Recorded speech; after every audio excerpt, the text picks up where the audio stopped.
paz do nosso Senhor e Salvador Jesus Cristo seja com todos. Hoje vamos confrontar uma verdade bíblica que, embora desconfortável, é essencial para a nossa compreensão da justiça e do amor de Deus. O versículo de hoje ele se encontra em Deuteronômio, no capítulo 32, versículo 35. Vou ler para vocês.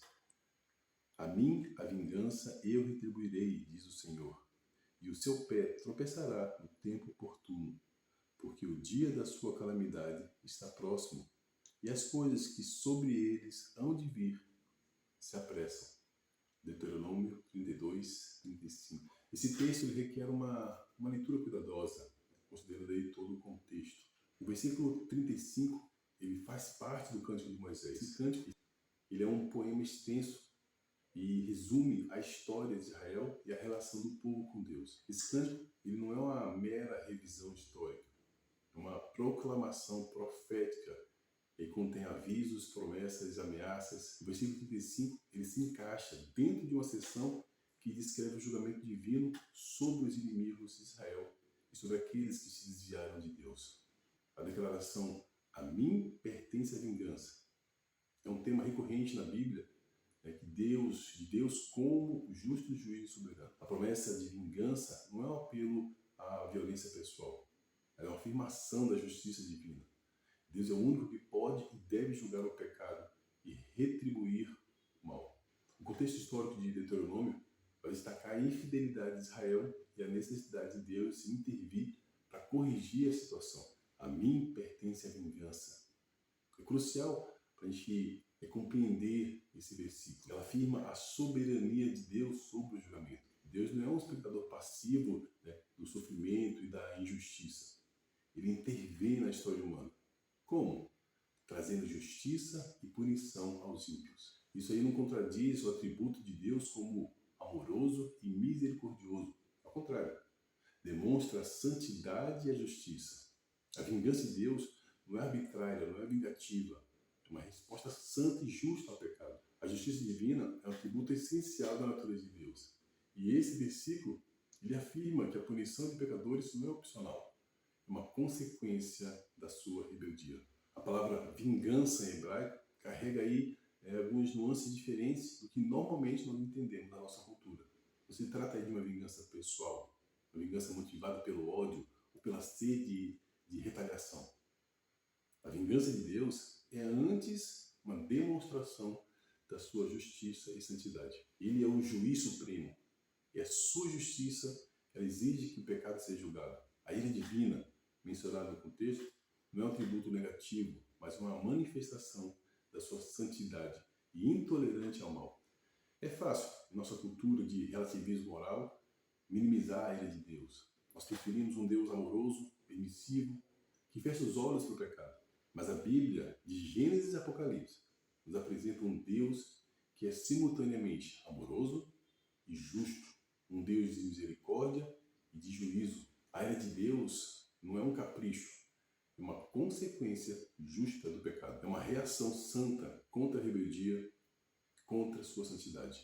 Deus é amor, sim, mas esse amor é tão profundo e verdadeiro que ele não pode simplesmente ignorar a transgressão. A sua justiça exige que o pecado seja julgado.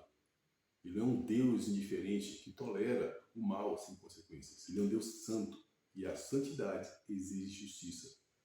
A ira divina expressa a gravidade do pecado e a necessidade da reconciliação. Imagina uma criança brincando com fogo. O amor de um pai não impede de advertir o filho sobre o perigo. A advertência, embora possa até parecer dura, ela é motivada pelo amor e pela preocupação com o bem-estar da criança. Da mesma forma, a ira de Deus é uma expressão do seu amor profundo por nós. É um apelo de arrependimento, uma advertência contra o caminho da destruição. Deuteronômio 32:35 não é uma ameaça vazia, é um alerta sério para aqueles que rejeitaram a Deus e se rebelam contra a sua vontade. É uma descrição da consequência inevitável do pecado. Não separado do amor de Deus, mas uma faceta dele. A justiça de Deus se manifestará. E aqueles que se recusarem a se arrepender experimentarão consequências de suas ações. No entanto, E aqui reside a maravilhosa graça de Deus. Esse versículo, ele não é uma sentença final para os pecadores. É um chamado ao arrependimento. Deus não se deleita na punição, mas na salvação. Sua ira é um meio para um fim. Que fim é esse? Para nos trazer de volta para si. A cruz de Cristo demonstra o amor incondicional de Deus. Ele enviou o seu Filho único para morrer por nós, para que pudéssemos ser reconciliados com Ele. Jesus levou sobre si a ira de Deus que pesava sobre nós. Porque Deus amou o mundo de tal maneira que deu seu Filho unigênito, para que todo aquele que nele crê não pereça, mas tenha vida eterna. João 3,16. Agora vai até o final desse capítulo, versículo 36. Está escrito assim: aquele que crê no Filho tem a vida eterna, mas aquele que não crê no Filho não verá a vida, mas a ira de Deus sobre ele permanece. A declaração, o seu pé tropeçará no tempo oportuno, implica que o julgamento divino ele não é imediato, mas que chegará ao tempo certo, de acordo com o plano de Deus. No tempo oportuno. Deus não age impulsivamente. O seu julgamento, o tempo oportuno é aquele determinado por sua sabedoria e justiça, que reflete o seu controle soberano sobre a história. O inevitável julgamento, no entanto, é inquestionável. O dia da sua calamidade está próximo. Enfatiza a certeza da justiça divina para aqueles que rejeitam a Deus. O dia da sua calamidade está próximo. E as coisas que sobre eles hão de vir se apressam. Enfatiza aí o inevitável, o julgamento. A punição não é algo que pode ser evitado, mas uma realidade que se aproxima rapidamente para aqueles que rejeitam a Deus. Para os cristãos, este versículo ele serve como um alerta e um consolo. É um alerta sobre a realidade do julgamento divino e a necessidade de arrependimento e obediência a Deus. Ele também é um consolo, porque afirma que a justiça de Deus prevalecerá. Deus é justo e julgará o mal, tanto individual quanto coletivamente. A justiça divina não é algo a ser temido pelos justos, porque eles estão sob o cuidado protetor de Deus. A passagem não se trata de um desejo de sofrimento alheio, mas de uma afirmação da soberania divina e consequência inevitável do pecado. Nós devemos evitar o legalismo, e a autojustiça. A mensagem central não é a celebração da ira de Deus, mas a seriedade do pecado e a necessidade de arrependimento.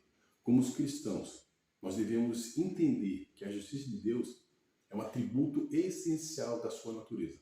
A cruz de Cristo demonstra o cumprimento da justiça divina, absorvendo aí a ira que recaía sobre nós. O versículo nos serve como um alerta contra o pecado, mas também como uma promessa de Deus.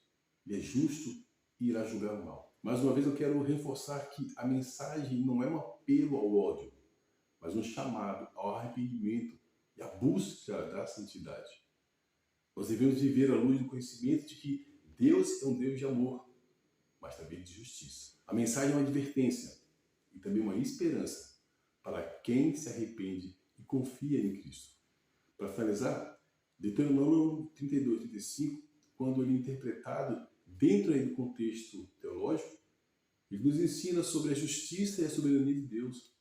É um chamado à humildade, ao arrependimento, à fé em Jesus Cristo, o nosso Salvador, que levou sobre si a ira que nós merecíamos, para que nós pudéssemos receber o perdão e a vida eterna. Irmãos, onde vocês estão hoje? Estão nas mãos de um Deus irado ou abraçados pelo seu amor redentor? Se você está vivendo um pecado, vivendo em pecado, sem arrependimento, sabe que o juízo está próximo, mas há esperança. Há um caminho para a reconciliação. Hoje é o dia da salvação. Arrependam-se dos seus pecados. Confesse-os a Deus. Creia no sacrifício de Jesus Cristo na cruz. Receba o seu perdão. Experimente a paz que ultrapassa todo o entendimento. Não espere o dia da sua calamidade.